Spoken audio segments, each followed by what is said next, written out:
Multitasking is impossible. But we are so happy you guys are here. All right. Well, I know screens are off, but that's okay. I know you all are driving and maybe watching the game too, but I am going to get us started. We are so happy to have Aniko with us here today.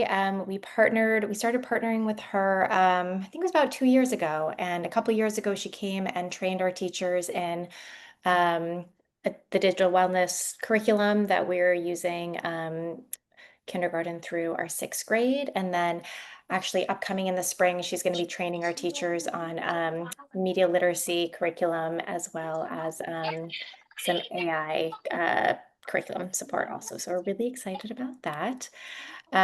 So just to introduce her, so she is a tech industry leader, and she's really specialized in developing Dopamine, which is a nonprofit focused on kids' digital wellness that empowers children and their caregivers to develop healthy relationships with technology through education. And so we're really happy to partner with her again and kind of give an updated landscape on what is happening in technology and ways that we can support our kiddos. I know that we have gotten a lot of questions over the last couple years, and so hopefully this will answer many of them. And I know we'll also have some time for Q&A also. So I'm going to stop sharing my screen so you can share yours, but Yeah. welcome. Hold on. Sorry, I find the button again. Okay. It's going to ask you to accept Yeah. me. Allow. Okay. Perfect. Okay. All right. Can everybody see it? Yes. Okay, good. Hi, everyone. Really quickly, I know some of you are driving, but if you can, give me a little hand signal if you did the last one, which was quite a while ago. Was anybody here the last time? I don't think so. Okay, good. So we will cover kind of a little bit of everything and maybe a quick little hands up if you can on your Zoom if you're here because you're having struggles at home of some kind. Me. I think all of us.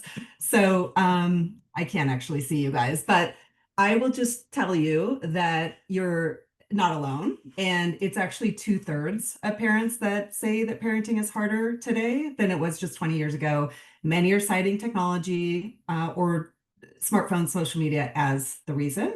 And if you look at like the top 10 just health concerns overall from the MOP poll, it surpasses even things like vaping, smoking, gun violence. Like it is at the top of every parent's mind. So Lindsay kind of quickly set this up already, but I'm Aniko and I'm actually a social media marketer. So I actually use my knowledge of human psychology to market and sell my clients' products online. I've been doing this since 2007. So it's long enough to remember this. Anybody as old as me? But also being up to speed on this. So that makes me, I think, one of these. And because I've been doing this work so long, I've seen the full arc of the proliferation of modern screen tech, which was very different in 2007 than it was today. And I've seen it from like behind the scenes and under the hood. And but I'm also a mom. And so like so many families after COVID specifically, we all struggled a lot, especially with this issue. My family's use went from healthy to problematic. So after seeing one of my kids go like this in reaction to video games, that was his issue. I then read all the books. I did all the therapy. I found that there was nothing out there that was connecting the dots between tech use and mental health. So that's where Dopamine came in. And really, we're a nonprofit. We're all about we think every child and their caregivers, they have the right to understand the relationship between tech use and mental health. So, and we want to help them navigate modern screen tech and empower them to make their own brain healthy media choices. So it's really, really kid focused primarily. We do it through turnkey programs. We work inside of schools through material, curriculum, community events. We really focus on brain science and social emotional. So you'll get a little bit of that today. We make original educational content and then also adult-driven content. We don't speak to the kids online, but ironically on social media, you can get a lot of the parenting tips. So let's start with what we call a parent primer. So we'll have a few little sections here. I'll pause for like 5 minutes in between if you guys want to ask questions. And at the end, we can do a longer Q&A. So we're going to test our attention spans, but it'll probably be 45 minutes, no more than an hour of material. And then we can get to like navigating anything that's coming up in your house. So there'll be also will help you kind of with some tips and tricks for managing tech, which I know is like probably the most important to many parents. So, and then can we tell, Lindsay, from looking at who's here, do we have upper elementary, lower elementary, both? That kind of helps me skew. Both, but skewing a little younger. Skewing a little younger. Okay. And like the K-3, and then a couple of fifth graders. Okay, perfect. Yeah. Okay, good. So first of all, no mom guilt, no dad guilt. Like that is a huge thing. We don't want to judge. We're not going to do the scary stuff. There's plenty of that out there.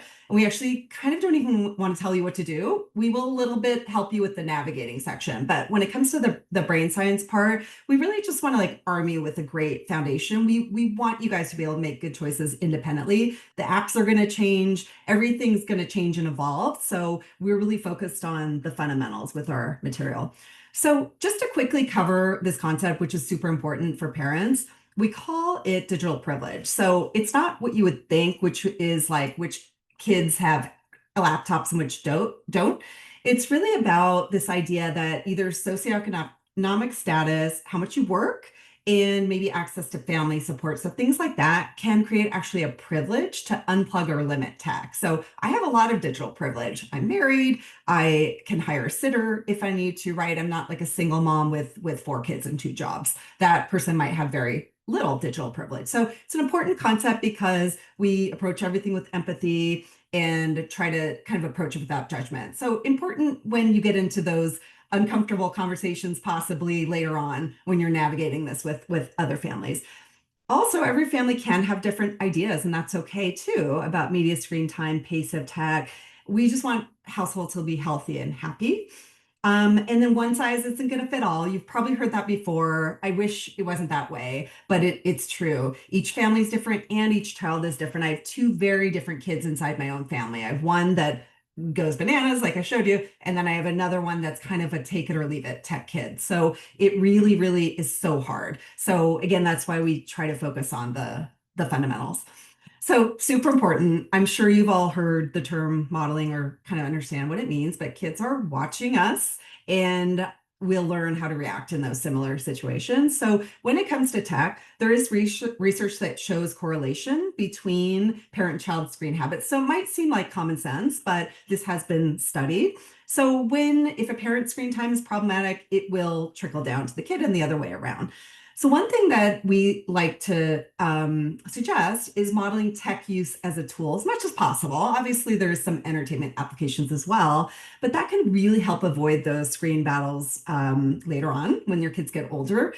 And then modeling being mindful about use during family time, super important. That also means setting boundaries around work too. I mean, we're all well-meaning. I'm sure if we're pulling out our phones in the middle of something where we shouldn't, it's probably something important for work. But even modeling that boundary of separating and work time whenever you can is going to set like a positive tone for your kids later on. And it's going to be super important when your kids get older because they will call you out on it. Maybe less so when they're little, but definitely in adolescence. So this is a good one, and we use this a lot when we teach the kids.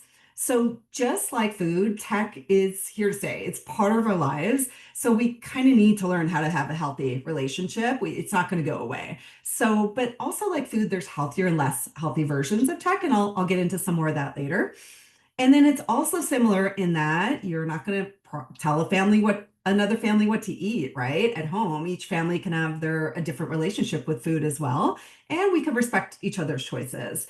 And then the other thing we use a lot is the sugar metaphor. So sugar, we can all relate to it, right? We probably all have it or have it in our house, but we can also agree that it's probably a sometimes food, right? And you might not feel so good if you're having sugar all day. So those are the kinds of things that we use for the kids, but important for adults as well to understand because it makes it simple.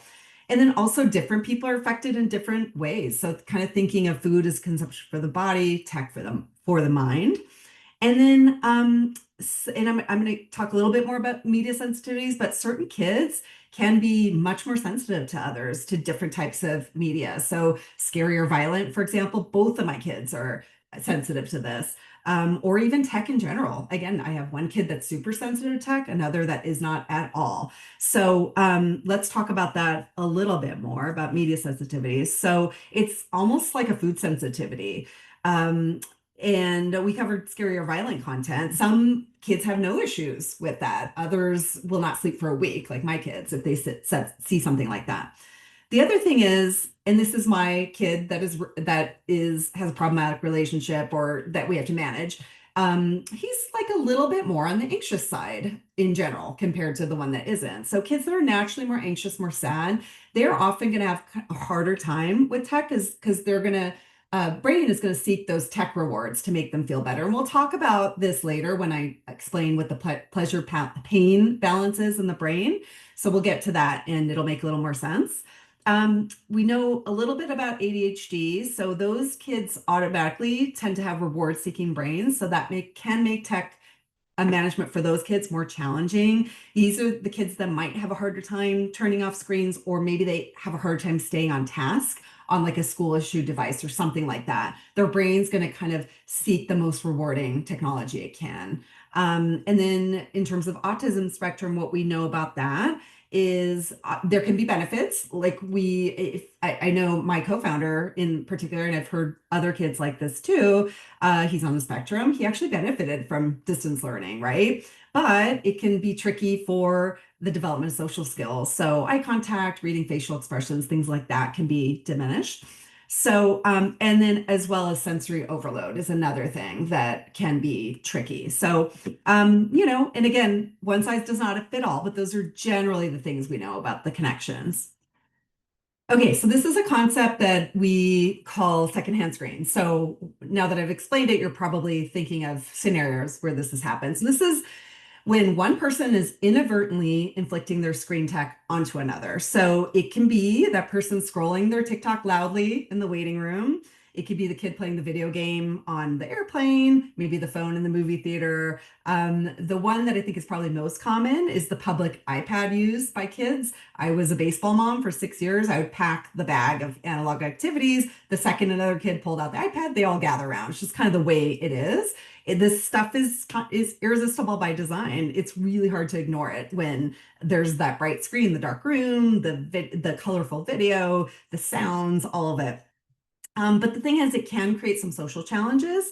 The person that is the one inflicting the screen onto the other is typically unaware. They're just so consumed by their device. They're just not even thinking about it. But what you can do is, and this is on the next one, we'll talk about screen etiquette. If you do bring your iPad in public, it could just be like sharing a snack. So kind of like the food metaphor, right? Like, is it okay if so-and-so shares his game or whatever? And then it just allows the other parent to say, sure, or gosh, like we really don't play that game or whatever it is. It can open a conversation in a way that is respectful, just like we would do with food. And then one I've been throwing around lately is what I'm calling secondhand algorithm. I'm sure you guys all got it with the 6-7, right?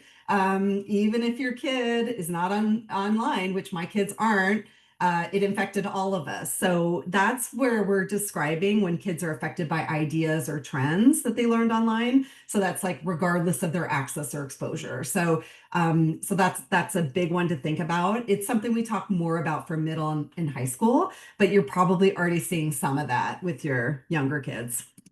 So back to screen etiquette for a second. So one thing to remember, and I say this all the time, this is a brand new issue. I know it feels like we had these things forever, but iPhone came out in 2007. And then it wasn't really the way we know it now until the early 2010s when we had social media on our phones, we had front-facing cameras, things like that. So we're still figuring out societal norms for this issue now. So, I mean, I can't remember my life without it. Sometimes I'll be like, how do we make plans? Like, how do we do that? But it's still new. So, what I would say is if, again, back to like the iPad on the baseball field, so just kind of consider that there are kids with media sensitivities. So what I always say, good etiquette could be asking, again, if your child shares in public, or this is a big one, before sending a device on a play date, or before considering gifting a device or in-game currency. So this, I'm talking about like the Robux and the V-Bucks and things like that. Gifting device, I've heard a lot of complaints of grandma or somebody, extended family, gifting whatever it was, a phone or a watch or whatever. So just asking is always a good rule of thumb. And then you can also ask about specific media. So like my son's 12. In the over the past like year or two, we've been letting watch some PG-13. So when his friends come over, I'll just say, hey, we're going to watch whatever movie. It's a little bit inappropriate. Let me know if that's an issue. But I'm asking the parents, not the kids, because the kids aren't going to know or advocate for themselves. So that's another thing. And then this is a big one, and it's becoming more and more important as AI advances. Consent. Consent about taking a picture or video. Now, I know, especially with the little kids, if you say, can I take your picture? They might say no, but you could say, I'm taking your picture. It's for our family album, whatever. It just starts to create this idea that will matter a lot later on when kids are filmed and posted without their consent. It's something that we really are advocating to get ahead of with middle and high school. So, and then especially asking, they're not going to understand what social media is. If you do that, just at least trying to get some consent there. There's been so many stories of, kids that eventually, because, Gen Z is adults now, growing up and finding old embarrassing pictures of them or whatever on their on their parents' social media. So, I think the practice is dwindling a little bit, but just again, consent, and that is teaching them, hey, this is something that I need to give permission if somebody's gonna, take my picture later on. So important. And then this is, I think, super helpful. I've got some codes throughout that you guys can scan if you find something that will be helpful to you. We've created a conversation starters one sheet to help you navigate this so you can quickly skim those couple examples on there. This is for, we have elementary and middle school. By high school, it's kind of out of parents' hands, but it's Lindsay and I were talking about this before everybody else got on, but it's often the way you say it. And it's also like kind of make it about yourself. Like this is what we do in our family, right? And I do this myself. And it at first was a little awkward, and I didn't always want to be. My joke is like I'm always the phone Karen. Like I didn't want to be the phone Karen. But I have never had a parent give me a bad reaction when I bring this up. It is everybody welcomes the conversation. My son had a sleepover for his 12th birthday. He's the last kid without a phone, by the way, in his maybe there's one or two more in his grade, but definitely in his friend group. And I told the moms, I sent them all the information, and I said, I'm taking, we have a phone box, which I'll show you an example of that later. I said, I'm taking them at a certain time. If you need to reach them, I will keep my phone close. And they all said, great idea. I'm not going to send the device. No problem. Like it was just overwhelmingly positive. So that's anecdotal, but I will tell you, this is the thing that parents are the most worried about, and it's okay to have these conversations. It's often about the way that it's delivered. So scan that if you want some help in that area. So I have to cover safety because I know I said I'm not going to scare you, but this is important when we start talking about pacing later on, because safety is one of the main reasons that parents cite for early smartphone introduction.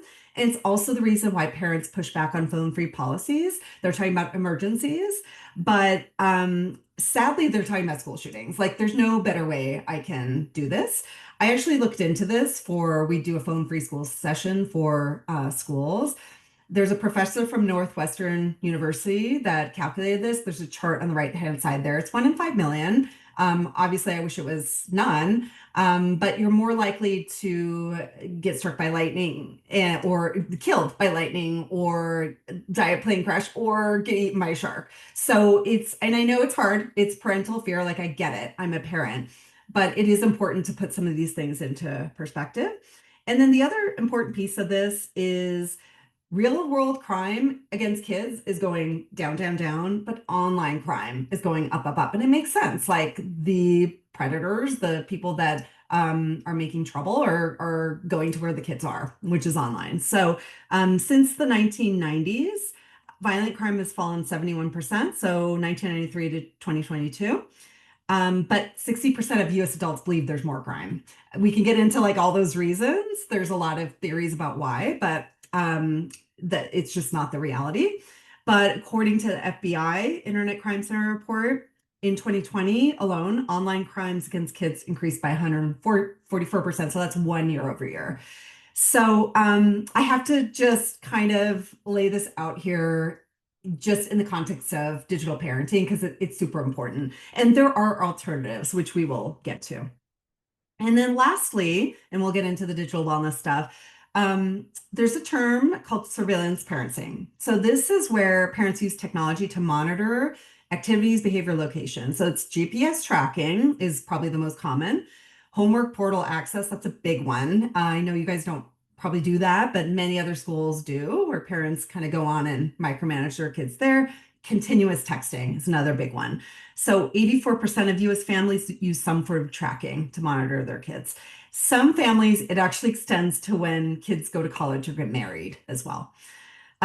So it is rooted in safety, it's rooted in good intentions, but both the kids and the parents are citing increased anxiety around this practice. I'll also tell you, and maybe some of the parents of the older kids know this, if you have something, kids are smart and they're going to get around your controls, they're going to get around the tracking. So with GPS, they swap phones or leave them in mailboxes, sometimes airplane mode. There's also workarounds to downloading apps that are blocked, including social media.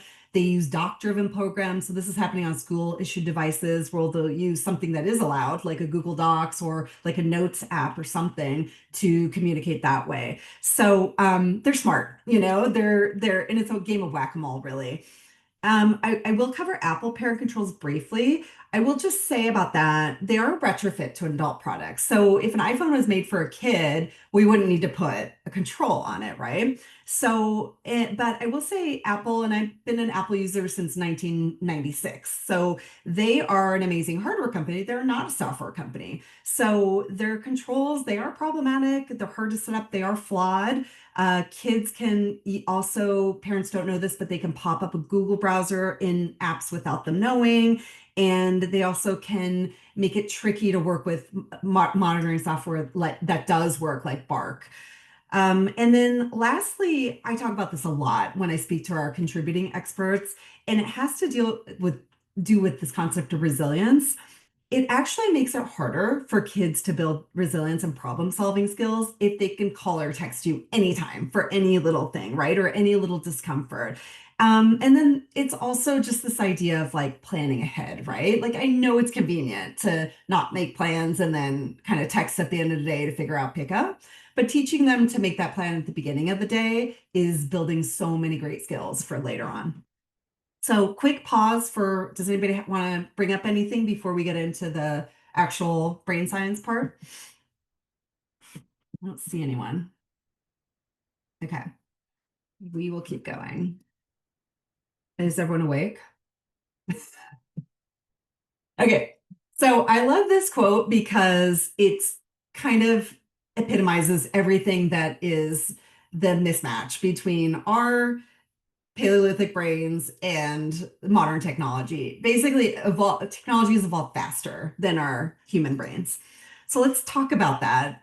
So back our ancestors, early humans, lived in caves. They got food by hunting and gathering. So our brain is actually adapted for what's called the time of scarcity. Food was hard to find, water was hard to find. It was a tough time. So our brains evolved to give us rewards for basic survival things, eating, drinking, socializing, things like that, to help us survive and continue on.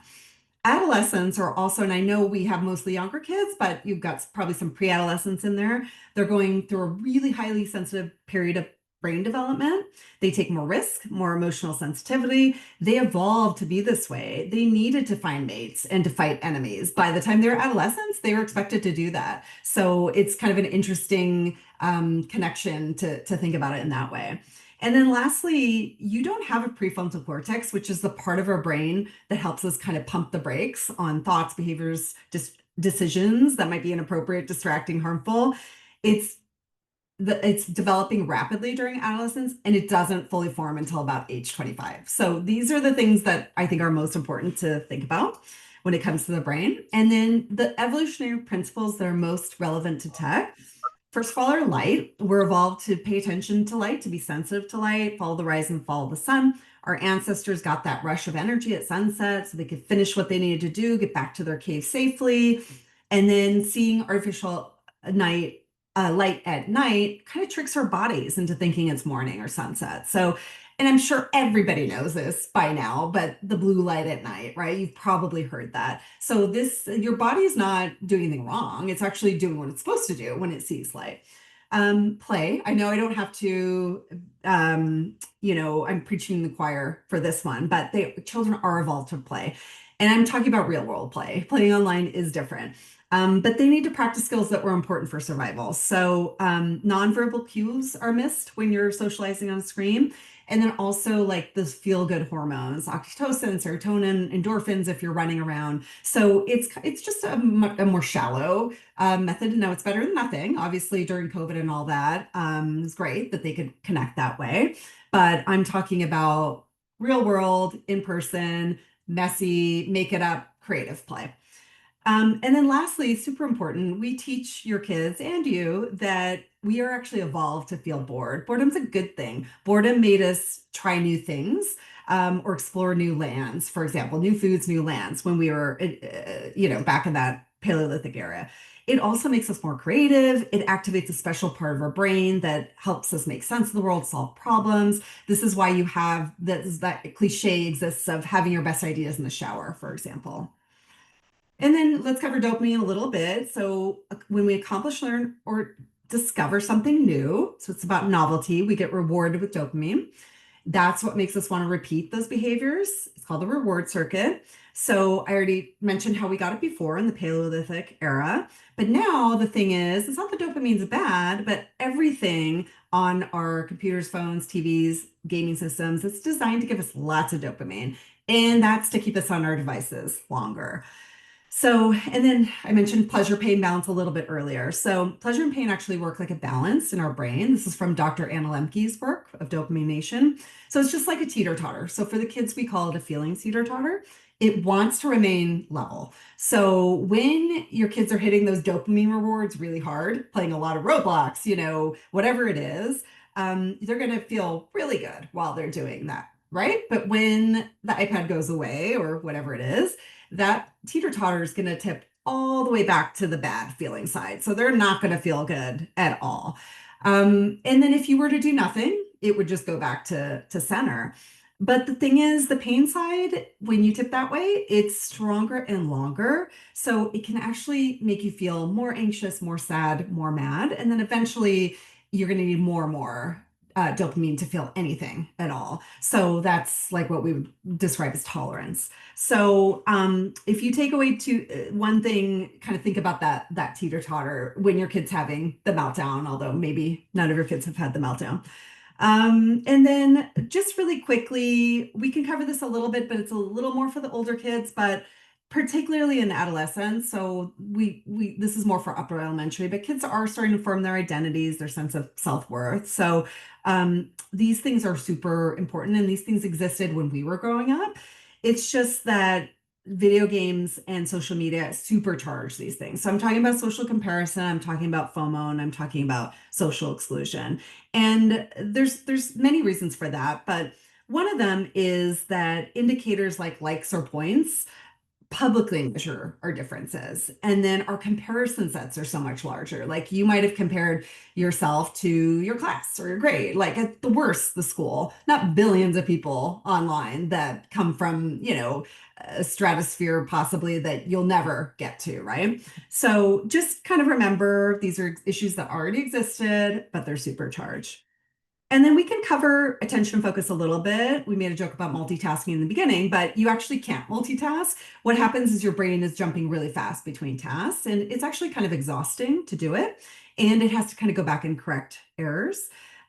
tech is designed to distract us. Again, I don't know if you've heard the term attention economy, but it's really, really hard. Everything's vying for our attention to focus on anything else. And there are tricks that they use to hold our attention. We can cover that a little bit more later.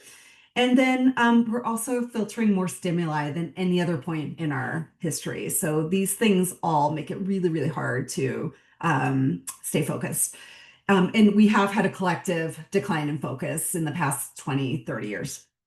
I think it's 60%. Okay, so let's cover a little bit texting, games, apps, and we'll do management of them in a little bit. But like I said, all of these things are giving us little bits of dopamine constantly to keep us on our devices longer. They want to show us ads, or in the case of video games, they want us to buy the in-app purchases. I do want to cover group text because I think it flies under the radar a lot when it comes to parents. But I talk to the school administrators and the deans and the directors, and it is probably, they all complain about the Monday when they have to come in and deal with the drama from the group text that's happened. Just think of it as it's a closed version of social media. So yes, they're not going to meet a stranger, but the volume of messages from the range of people is giving you a lot of dopamine, and it fuels bullying, drama, social comparison, social exclusion, FOMO, kind of all the things that we talked about. So it's just very, very tricky to manage. So like my son is finally allowed to be on group text. He's 12. And I mean, just personally, if I told you the things that I've already uncovered that are going on, and it's not him, it's things he's being brought into, I think you would be shocked at what's going on. So anyway, if you do it, monitor it very closely. Okay, so let's talk about video games a little, and we'll talk a little bit more about how to manage them. But the higher dopamine video games are usually going to be connected to the internet. They don't have clear stopping points or levels. We'll dive into this a little bit more later, but these are the ones that are going to be have more tricky to manage for your kids. And then social media platforms, obviously. Oh, let me just back up to some of the features. So there's concert rewards. Collecting is one of the features, and it's got social media elements usually where you're comparing yourself to your friends. Free to play is the trickiest. Social media, so including YouTube. I know many families don't think of YouTube as social media, but it uses the same curation AI that the others. Obviously, Snapchat, TikTok, Instagram. Texting too. They're delivering ongoing dopamine rewards. So some of the features are the little red notification icons, the hearts, the infinite scroll, suggested videos, push notifications. There's no clear stopping point as well when it comes to these. Okay, let's do some pros and cons. So let's do pros of video games in moderation. So there are studies that show it can improve cognitive performance, increasing reaction time. There's a reason why the military has video games that they've developed, reduction of stress and anxiety. So that's like the right amount, the right age group, etc. Cons, there are mental health effects, problematic behavior. There is a risk of addiction. I don't like to use that word too much, but the World Health Organization did classify gaming disorder as an addiction a couple years ago. So it is something, to note that it does exist.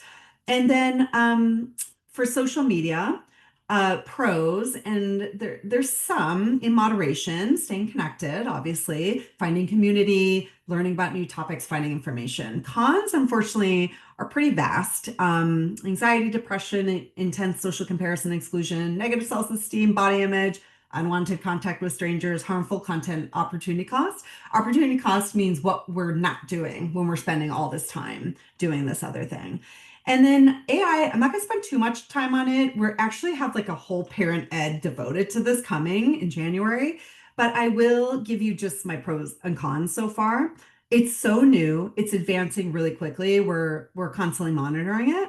But for now, the pros of AI are individual productivity and then societal advancement in areas like science, medicine. Cons are already, unfortunately, pretty vast.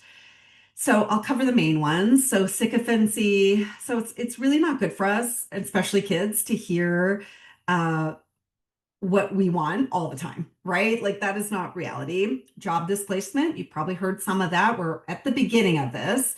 That's probably the scariest one for us as adults. Hallucinations. So that is when it just makes stuff up. I use AI every day. I use Claude, I use ChatGPT, especially for dopamine, where we don't have the money to pay, copywriters and things like that. If I need to know about the subject matter I'm working on it with, because it will completely make something up. I will call it out on it and it'll say, whoops, sorry, yes, I did make that up. Let me go, figure that out. So this is why it's one of the reasons why it's really tricky for kids, because kids are still learning. They don't know everything. So obviously that's a huge problem if it confidently tells them something completely wrong. Deep fakes. So this is a huge problem for adolescents. It's going to be a potential issue for geopolitics. There's AI-induced psychosis, which is like what the definition is: delusions or paranoia linked to chatbot interactions, and loneliness. So we already have an epidemic of loneliness. So when these chatbot relationships will replace real world ones, it's going to get even more challenging. So I know I said I wasn't going to spend a lot of time, but those are kind of like the main buckets. And then stay tuned because we're going to dive in at, later for like a dedicated, not today, AI parent ed. So that's coming in January. And then lastly, so what is healthy use? It's pretty simple. So we define unhealthy where the tech controls us. Maybe we can't spend too much time without it. Maybe it's replacing our real world experiences or affecting our physical health. And then healthy is where we're in charge. So we're mindful about what, how much, and what we consume.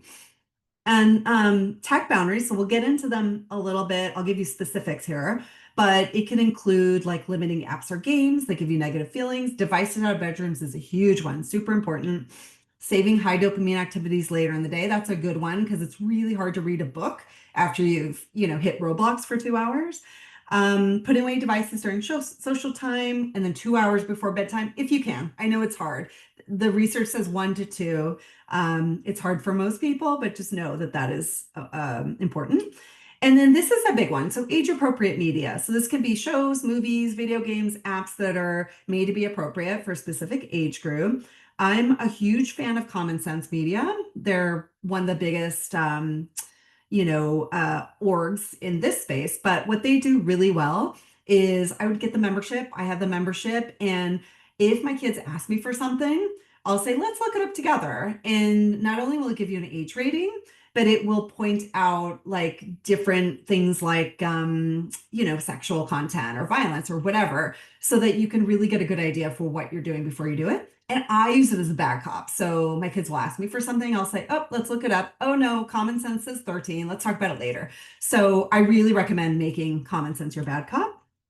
And we already talked about the gaming disorder. Social media has not formally been recognized, but it's hard to say why. But I will say many other countries have acted already to regulate tech for kids, as well as states. Actually, California just passed legislation. I don't know if you saw that. Who knows how it'll roll out, but it's going to put limits on social media for kids and raise age requirements and things like that. So we'll see. It's being done on the state level, not federally. So yeah, so that I think that's everything there. So any questions before we will cover screen time and tech boundaries next? Anything? I don't see anybody. Okay. All right, let's keep going. Just a couple more sections here. I can't tell when I'm in person, I can tell if people are glazing, but I don't know. I think Okay. we're all glued to the screen. So Okay. All right, so I will just give you the clip notes.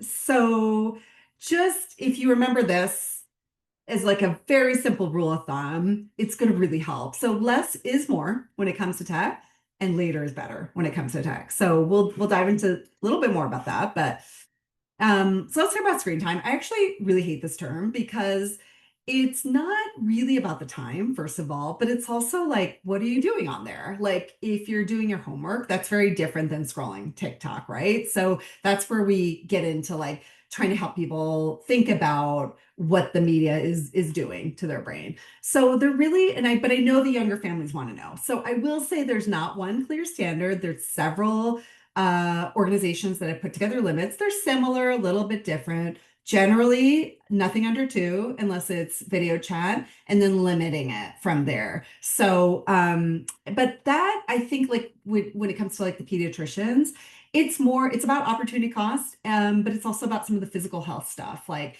again, the time you're spending on there, you're not exercising. There is physical things like they call it text neck, where kids are having back pain, neck pain, things like that. So I think and obviously there's a mental health side too, but with these orgs, I think my suspicion is it's a little bit more on the physical health side. This one is interesting. Like I always get a lot of questions about this, but I will just say be careful tying screen time to rewards or punishments, like whether you do those in general in your house. But the reason is it can actually create like an inflated value of screen time in your kid's life. So it makes them more special, more coveted than it needs to be. So kind of remember what I was saying, like tech is like food, right? Like it's just kind of something we do. But I'll give a couple caveats. So it's one thing to say, we're going to get homework done. We're going to get chores done first. Like that is not a reward. That is just life. Or on the flip side, like if your child's having a bad reaction to something, or they've maybe violated a rule that you've made that's tied into the game or the app, like that would be a logical consequence, right? To say we're going to take a break. So I'll give you those caveats because every parent is like, what? Like that's the only thing that works. I'm just going to say be careful about it, right? So consensus from experts, there's no like specific time. Limiting time is definitely a consensus. But what's more important is your child's reaction. And the other thing we can do is help our kids set up device-free spaces, at least in certain rooms. Don't be afraid to have a device-free policy in your home, especially for like an event or a birthday party. I've had moms complain to me about planning an elaborate birthday party, and then one kid brings the iPad, and then the birthday party is not happening. So don't be afraid to do that. Just say this is a phone-free event or a device-free event or whatever. We do screen breaks in our family. Again, it's not a punishment. It's just a way for us to kind of all reset our dopamine levels. It works the best if you all do it as a family. I know it's tough. Meltdowns. So I know we've all probably had these. So what you're looking for is what's called the Goldilocks effect. So if the child feels better after the activity, they're probably getting the right amount. If they feel worse, they're more likely to have that compulsive relationship. This is a good one. So the brain can predict dopamine spikes just from signs from the environment. So out of sight, out of mind works really well. So we don't use iPads in our house, but if you do, charge them somewhere that is not public, right? So don't have it on the kitchen counter, charge it somewhere put away. I'm sure it's hard for you guys to walk by your phones and not check them, right? So it's giving kids like a little pre-dopamine surge when they see that iPad, where they see the remote, where they see the whatever. So in our house, the remotes get put away and then they get pulled out during the time when we use tech. If you do get a strong reaction, it's going to be potent, probably, but fast. 2 to 5 minutes, usually it'll surge. And then if you have a strong reaction, sometimes replacing the media instead of activity can do the trick. So for example, if it's a specific video game, you don't have to say we're never playing video games. Maybe try a different one, and I'll help you navigate those too. Okay, so pacing tech. So basically the way I describe it, again, back to the food metaphor, when our kids were babies, like we gave them milk before we gave them steak, right? So think of tech the same way. If you introduce it slowly and gradually, you're kind of ramping it up in your kid's brain the same way you would in their body. There is the biggest study on this, and there's others, is from a Sapien study, which is the screenshot there.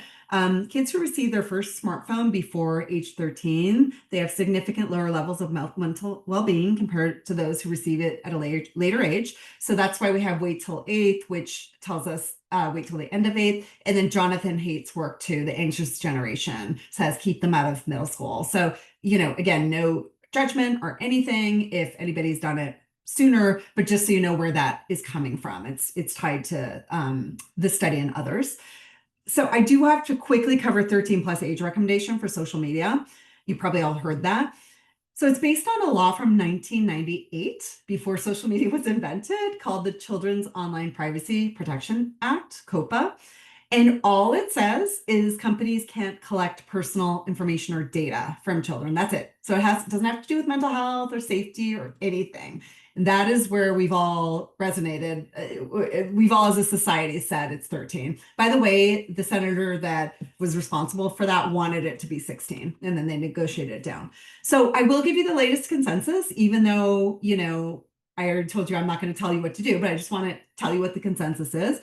So it's 14 plus for smartphones, 16 plus for social media, 18 plus for AI. This is where like the experts in the digital wellness space are resonating around. And a lot of these laws, I mentioned the laws in different countries are resonating around these ages. Wait till eighth, I kind of mentioned it already, but we're seeing like a huge, since the anxious generation came out, I don't know how many read that, but we're definitely seeing more parents rallying, and we're seeing those numbers. And what that does is it helps solve what's called the collective action problem. It's really hard to go at this alone. I had to do that for my son. It's not fun. It doesn't move the needle for me because I just know too much. But with my daughter, luckily, she's in fourth grade. I'm seeing many more parents that are interested in, delaying and kind of rallying around a consensus. So that's good news for you all if that's something you're wanting. And then I will say, so we're talking a lot about smartphones, right? But if you do introduce tech in age appropriate stages, you're actually going to have to do little or no monitoring. And that's the beauty of doing it this way.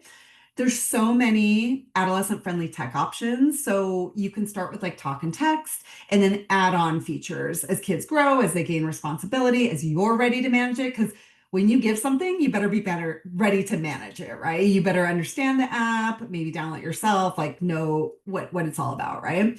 So we work with Bark as our safe tech partner, but there are so many others. You can just Google and find them. And I just will say back to the iPhone, it's not a phone. It's a supercomputer in your pocket. Back to the iPad, it's a larger iPhone. Yes, generally the reason the iPad doesn't get as bad of a rap is it stays at home, right? It doesn't go in your pocket 24 hours a day. But both of them are adult products. Steve Jobs didn't even give his own kids iPads or iPhones. So, but 87% of teens own one. But this is something super interesting. Gen Z, we work with so many amazing Gen Z activists. By the time they get a little bit older, so I would say like junior and senior year, I can't tell you how many kids have reached out to me this year. It's been, I think, 6 or 8, which I guess that's not a lot, but they're all local kids that are juniors in high school wanting to create programs inside their own school. We have a youth initiative. So they know it's bad for them. They know that the tech industry has not done their generation well, right? So they're doing some interesting things like embracing retro flip phones. They think they're cool. There's even like TikTok personalities that have like talked about bringing them back. So it's like lots and lots of movement in this. I would say even the past year, definitely, 1 to 2 years. So some tools for you. That first one is we created a device readiness one sheet. So I use this for my son. I made sure he fit checked the 3 boxes. There's also a little guide on there for you to help with ages and stages. And then we have a letter to help you collaborate with other parents. I mentioned Wait Till Eighth already. There's also Balance Project. They are a nonprofit that we're aligning with. What they do is they help parents collectively organize. And it's pretty cool. I actually just sent up one for San Fernando Valley, if anybody wants to join that one. But what it does is there's actually an app, and I had a meeting with the builder of that app as well, that basically helps parents like organize together. So it's pretty cool. So there are things out there to help with this collective action problem. And then also there's products out there that can help you create tech boundaries in their home, and we call it self-binding. And this is super important for schools, for like phone-free schools. But what it is a barrier between yourself and the substance or activity that you could potentially have a problematic relationship with. There's so many different things you can do. So I I use Opal. Opal is a company that we also partner with for phone-free high schools. We do the education and they do the app. But it is, so they're working on a parent control, but it is, that's why we say high school and up. It is driven by the user. And what it does is gamifies lowering your screen time, like a Duolingo would gamify learning a language. So since I've been using it, I used to have a light phone, which I'll show you in the next page, but I haven't had to use it at all because you have to kind of negotiate with it. I use it only for email. I don't even have social media on my phone, but even for me, it's really helped me. So highly recommend that. Or if you have high schoolers, recommend it for them too, because over half of their users are students. There's also Wi-Fi managers. So again, we partner with Bark, but there's others. I have a Bark Home in my house. It's not hard to set up. And it's like a secondary filter for the internet, but it also helps you lock down different devices for different times. So you can put like the PlayStation on, you can put the iPad on, whatever. So it just gives you control over, and you could even like make it a brick at a certain time of the day. There's home boxes that there's high tech and low tech solutions. I have the phone box, which is on the right hand side, but some families, especially ones with like teenagers, like a high tech solution. And again, like the arrow kind of gamifies, you can compete as a family. Yonder, it blocks the signals and it's lockable. So I know it's kind of crazy that there's a whole ecosystem of products out there. There's more than this, but yes, they exist. Here's another interesting thing. We're going back to the idea. Remember when we had different devices for different things? We're going back to that now, which is interesting. So I have a light phone. I love it for when I leave the house because it's just completely distraction free. There's others. We have a skylight calendar. I recommend that too. So it's a way to display something in your house without having to use an iPad or something else. It's like does one thing, right? E-readers are making comeback. Get an alarm clock like for yourself. It will change your digital wellness. Like that alone, they say will help. Just getting it away from you when on your nightstand. And then lastly, like there's so many great screen-free entertainment options. There are players that are screen-free, Story Button, Yodo, for example. There's also music players and then podcasts. Like my kids will listen to kids' podcasts for hours. So if you're on a road trip or an airplane or something and you don't want them, on the iPad the whole time, like it's just such a great way to break it up. GZM shows makes great ones. There's many, many more. Okay, so I mean, we started a little late. It's up to you guys, but we can do this last section, which would probably take another 5-10 minutes. Should we do it? It'll be about like rules of thumb and managing like the games that your kids are probably playing. Do you guys want to keep going? Yeah, I think go for it. Okay. So let's start with this. And again, there is a printable if you want. And I'm not going to read everything on here because you can just scan that with your phone and get it. It's on our website. But we've put together rules of thumb for different things. So, for example, for communication, a FaceTime or a phone call is the best. Like we did good, better, best, right? So, FaceTime or phone call, it's great because it's synchronous, meaning you're on at the same time. There's multiple dimensions, things like that. The not so good is the asynchronous. So the group text or social posts, right? There's one to many, there's a lot of social comparison, it's rapid fire, there's more drama, etc. So again, the better would be text or email. But same thing for visual media. Movie is going to be an amazing choice compared to YouTube shorts or TikToks, right? And the reasons are listed there, but movies longer, slower, there's a narrative, there's highs and lows. TikTok is just going to be constant dopamine hits, fast-paced attention span. So video games, best, think paid. Did I buy this? And unconnected. Is it a little cartridge that I put in? Those are going to be the easiest to manage. The not so good are free and connected to the internet. So again, rules of thumb. Device use. So if you do, the best case would be a family iPad. So it does not belong to your child. It's super important psychologically because if something belongs to a child, they think they can kind of do whatever they want with it. And then the not so good would be obviously the child-owned iPhone. They have full ownership and 24/7 access. So, and it's public, where the family iPad's at home. News, like I'm sure if you're as stressed about the news as I am, the best thing I did was switch to a daily news podcast that is straightforward and doesn't have a point of view, and I do not get my news on social media anymore. So the reason the podcast is the best, it's autonomous. It's typically neutral. Obviously, you have to find the ones that are just kind of delivering the straight news. There's no screen time too. And then on social media, it's curation. It's curated by AI according to probably what you already believe.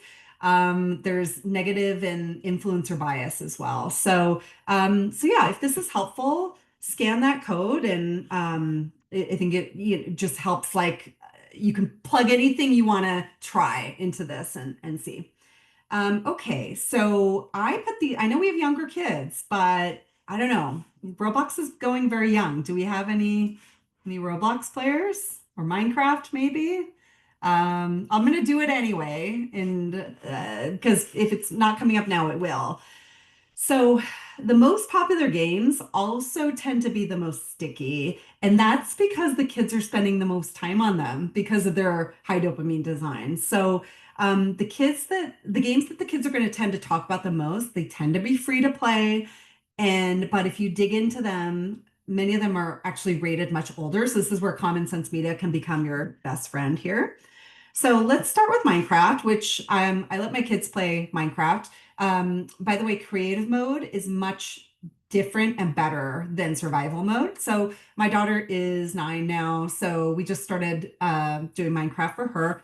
On the left is Common Sense's info about that. So it is rated 8 plus on Common Sense, and there are a lot more in-app purchases than there used to be. So that's just something to know. If with all of these, the good thing is there are parental controls. So if you do say yes, definitely use the parent controls. So you can scan this code that's Barks, and you can turn off things like multiplayer. You can turn off like communication, things like that. So there are better ways to play them. This one is the one that parents complain about the most, and this one we do not use my house anymore. I did say yes a couple times. It is highly problematic in my house. So, and I will say again, common sense rates at 13 up. So that's if you want to get out of it, you can just show that to your kids and say, whoopsie, I didn't know. Lots of in-app purchases and just a lot of, it's an open source game. So I don't know if you guys saw a lot of the press that came out about Roblox this year. There's lawsuits. I think it's Louisiana State Attorney General suing them. There's just so much inappropriate content. Despite it's just a game of whack-a-mole because anybody can create a game. So it's just really, really, there's a lot of widespread problematic and rampant predatory activity on there. So, but again, you can put on parent controls to make it better. So you can scan that app. This one, I think this one's become a little less popular, but again, still super sticky. Again, 13 up. You've got, the violence and the products and purchases. It's very popular with older elementary kids. It is a first-person shooter game. I always think it's really tricky to hear like a little kid talking about how many kills they have. That just kind of doesn't resonate well for me personally. There are lots of lawsuits saying it's knowingly addictive. It's super hard to manage because of FOMO and social media, and there's super widespread inappropriate language. So if you do multiplayer, there's a lot of that, and I've heard a lot of moms complaining about that. And then lastly, last slide here, YouTube. So again, I alluded to this earlier. So really no social medias can be really safe for elementary kids or really appropriate. I know YouTube Kids is different, but YouTube in general is widely used by very young kids, but you can make changes to make it slightly healthier. Just know that they are going to be plugged into curation AI, and it will feed them down rabbit holes, basically. And I don't know if you guys saw the stories coming out about now all the AI slop on YouTube. I don't know if you know that term, but it's just basically like very low quality content that's generated by AI, but it's super, super inappropriate, and it's being able to be made easier because of AI. So these creeps that want to mess with kids are making this stuff and just pumping it into. Okay, so what you can do, if you do use YouTube, and if you can, get the paid subscription, because then you can get rid of the ads at least. You can turn off watch history. There's no way to turn off YouTube Shorts, which is like terrible because it's TikTok. Like so many families are like, I'm not doing social media, but they do YouTube. So their kids are getting the same content on that they would get on TikTok on YouTube. And then what else? So for YouTube Kids, you can disable autoplay, pause watch history, pause search history, and then obviously also set the name of your age of your child. So those are some good rules of thumb there. So that's it. Thank you for being so patient, because I know that's so much information. I'm going to hit you with a couple more resources. So on the left, there is an event follow-up flyer, and I can send this to Lindsay to share in the email too. We do have online courses too. So for other parents, for your older kids, luckily your kids are getting a lot of this in school, but you can check those out too if you want to learn more. And then I have 5 asks of you, which is the first one's our feedback form. And again, maybe if Lindsay would be kind enough to send that out. As a nonprofit, it's the only way we can show impact. Obviously, keep us in mind for any individual contributions. If any of our work has helped you, recommending us. Obviously, we're already working with CCS, but if you have an older kid or younger kid elsewhere, parent connectors are huge. You can host an independent event or an education session at your work. And then we're also looking for volunteers. So that's everything. Thank you guys for listening to me for so long. Thank you so much. We had one question in the chat, but I think it got answered with bark. Oh, okay. Sorry, I didn't see that. No, it's okay. Bark seems to be the answer for most things, and I hadn't knew about that. So that's a great resource. Oh, good. Yeah, yeah. Are there any other questions or comments from us as we're taking a break from the Dodgers, hopefully? I have a question. My name's Ashley. My son is, what grade is he in? I don't know. First grade. Oh, see, Lindsay knows better than me. And you touched on this a little bit, but I would love if you could elaborate on. Well, he doesn't have a tablet or anything like that, but most of our family and friends, if every grandparent, aunt, uncle has offered to buy him one. And I've refused. His cousins, family, friends, they all have them. And even one of my nephew told him, well, all you have to do is ask for one and you'll get it for Christmas, which is not true. So I'm finding it more and more difficult to keep him from, like, if we go on trips, basically that's the only time that I allow him to borrow mine, and like I may download a couple of shows and then he can watch it on that, but that's generally the only time. So what kind of advice can you offer people that like are even now first grade still trying to say no to having devices, but we have years and years to come where they're going to keep asking. So any advice there? Yeah, I mean, I'll give you one that is just kind of a general parenting thing, but it comes up over and over, which is the different families, different choices. In our family is like the 3 most beautiful words you can use. In our family, we don't use iPads, period. So that doesn't mean that your cousin's family or your whoever, your friends are wrong. It's just kind of the way you do it. And I will say, just personally, because we're always the ones that are behind everybody else. It depends on your kid, but they will eventually give up. I will promise you that. Both of my kids, my daughter, it's interesting. She's much more, she gets it. Like she doesn't even want it.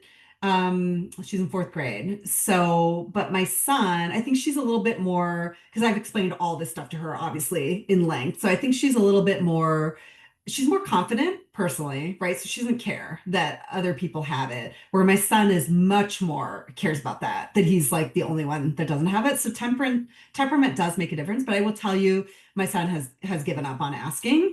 And the good news is, so he's in seventh grade now. This is not good news. I'm sorry, this is not good news. But the what makes me feel validated about waiting, let's just put it that way, is he's starting to sadly see the effects in his own friends, where he can see it with his own eyes. And I get many glimmers of like gratitude. And he does have an Apple Watch now, so he can connect with his friends. But he sees how his friends like can't even put it down when they're in person, or they're getting in trouble at school and things like that. So in our family, and I promise they'll eventually give up, and it'll get easier as you go. Thank you. And there's a question in the chat. Any thoughts on having a gaming console specifically in your house? Yeah, so I prefer things that are not open-ended. So like I would prefer like a Nintendo Switch over a iPad. And so for the younger kids, definitely Nintendo Switch is a great choice. Again, you have the little physical disc, you put it in, you take it out. I don't think you have to connect it to the internet, maybe if there's a software download or something like that. And they have a really good parental control. This is the thing I like the most, where we'll decide on the amount of time. If it's 30 minutes, you put it into the app, it'll shut down on itself. But what it does is it warns them. So it'll say 5 minutes left, 3 minutes left. What? So they don't freak out. Like they're ready for that time. So Nintendo Switch for younger kids as they get older. I mean, we have a PlayStation, but again, it's you can put parental controls on there too, by the way. So it's games that we've already decided that we've purchased, or I mean, now we do download some. For a while, I just did the physical disc. I think there's something psychological about that too, where it's like I have to have the physical disc versus I can just search and get anything I want all the time. So generally, I think those two. But yeah, the Switch will get you through a good long time.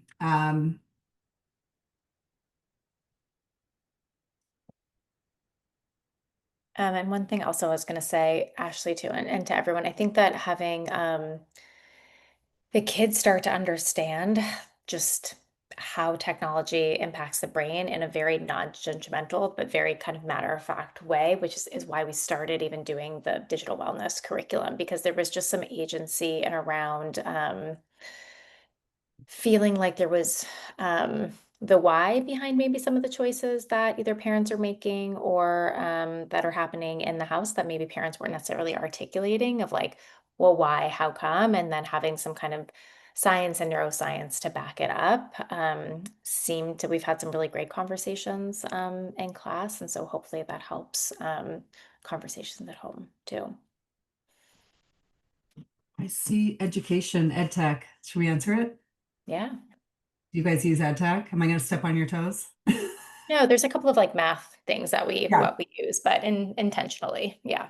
Yeah. So if you want my full opinion on ed tech, I do have a Substack where I go into more opinion. But generally, yes, of course, it's like what I said earlier, like doing math homework on a screen is very different than scrolling TikTok. So yes, generally, totally much healthier. But you do have to be careful because a lot of these ed tech products are also gamified. So they do deliver dopamine rewards. Like, I mean, for my son, I have to be careful about having him do too many of those at home. There's one that he is obsessed with called Blue It. And you answer like a few flashcard questions, and then it has you play a video game for 5 minutes, and then you go back and forth. And it's just like problematic for him, versus like obviously IXL is much more benign, right? Because it's schoolwork and it's not as gamified. But even there's like little trinkets and rewards and things that you get, and they do it for the same reason, like which is they want to keep the kids engaged, right? So they are feeding dopamine. They can be problematic, but again, I would say the free ones, no freemium for school ever. Like I've had so many heard of so many issues with that. So I'm talking about those free apps, like maybe you're practicing typing or maybe you're, I don't know what you're doing, but first of all, they'll see ads and often, again, they're gamified more to make the kids more to make them more sticky again so that they can stay on longer to show ads.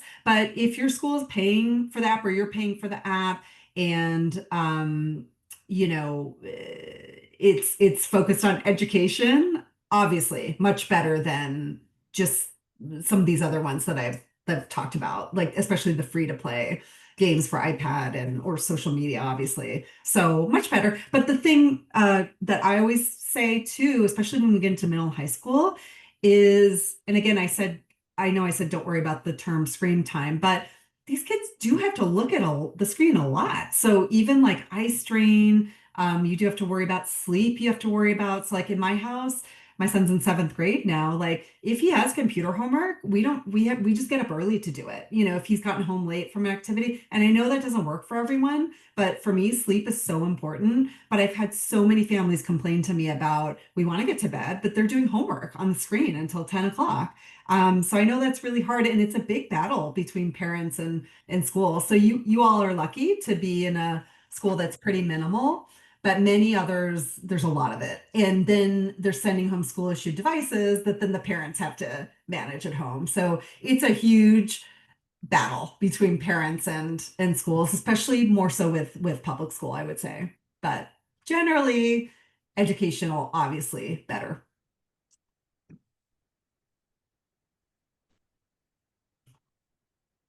Any other questions, comments?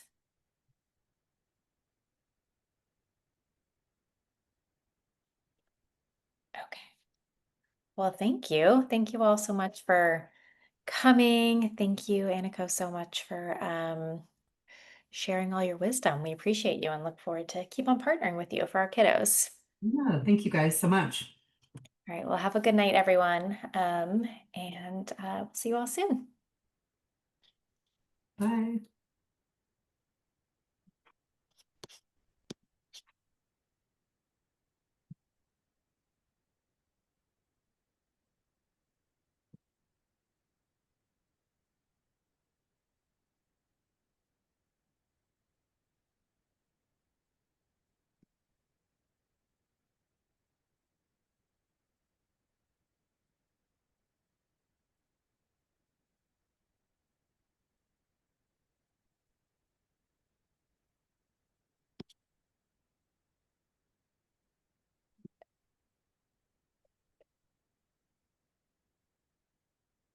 I thought maybe some of those people were watching the game.